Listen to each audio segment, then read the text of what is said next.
Chapter 2. The Voice in the Air. That evening, when the little Poppers had been put to bed, Mr. and Miss Popper settled down for a long, quiet evening. The lit living room at 432 Brownfoot Avenue was marked like all the other living rooms in Stillwater, except that the walls were hung with pictures from the National Geographic magazine. Miss Popper picked up her mending, while Mr. Popper collected his pie, his book, and his glove. From time to time, Miss Popper sighed a little as she talked about the long winter ahead. Would there really be enough beans to last? She wondered. Mr. Popper was not worried, however, as he put on his spectacles. He was quite pleased at the prospect of a whole winter of reading travel books, with no work to interrupt him.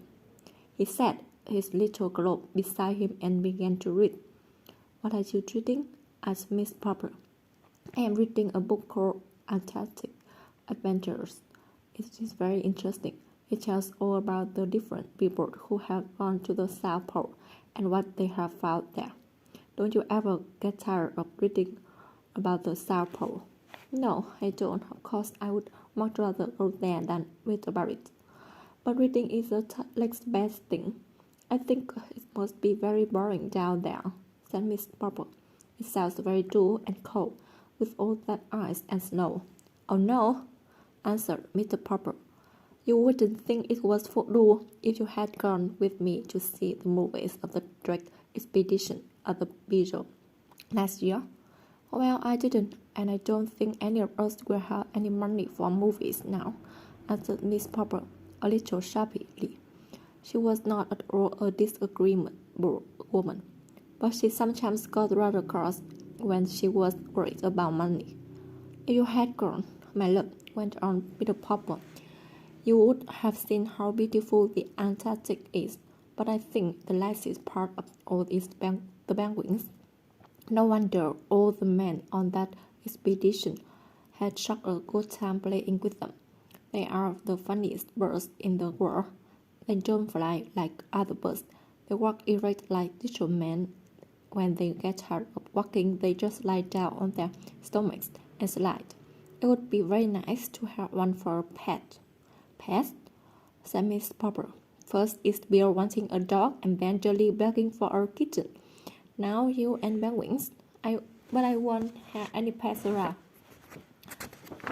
They make too much dust in the house, and I have enough work now, trying to keep this place tidy, to say nothing of what it costs to feed a pet. Anyway, we have the bowls of goldfish." "Penguins are very intelligent," continued Mr. Popper. "Listen to this, ma'am.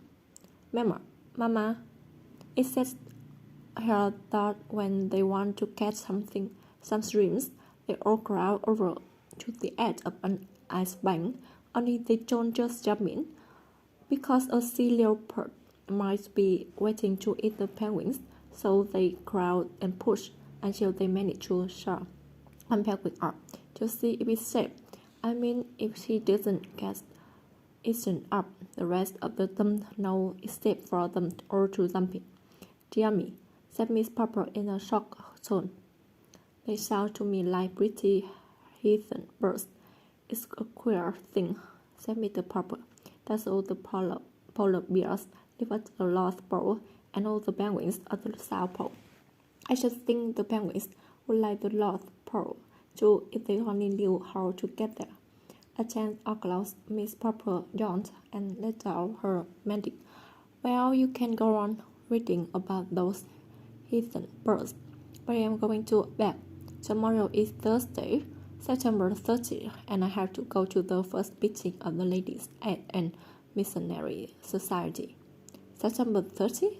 said Mr. Popper in a excited tone. "You don't mean that tonight is Wednesday, September 29th? "Why, yes, I suppose it is.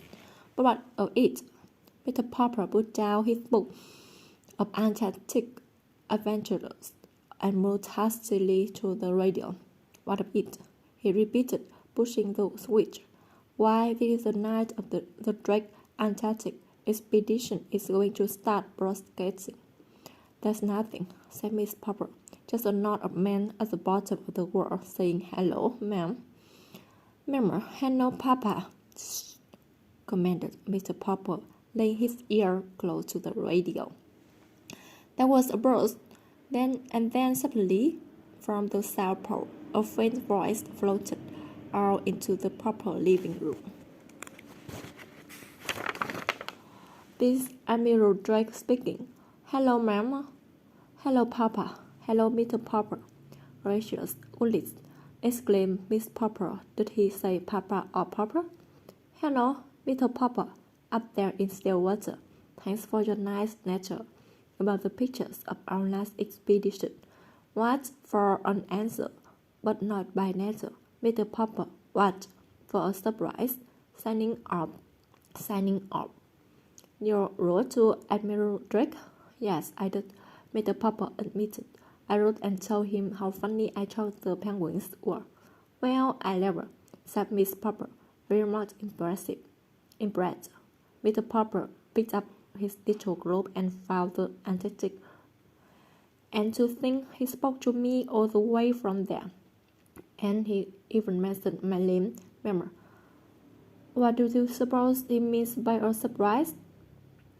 I haven't any idea, answered Miss Popper, but I'm going to bed.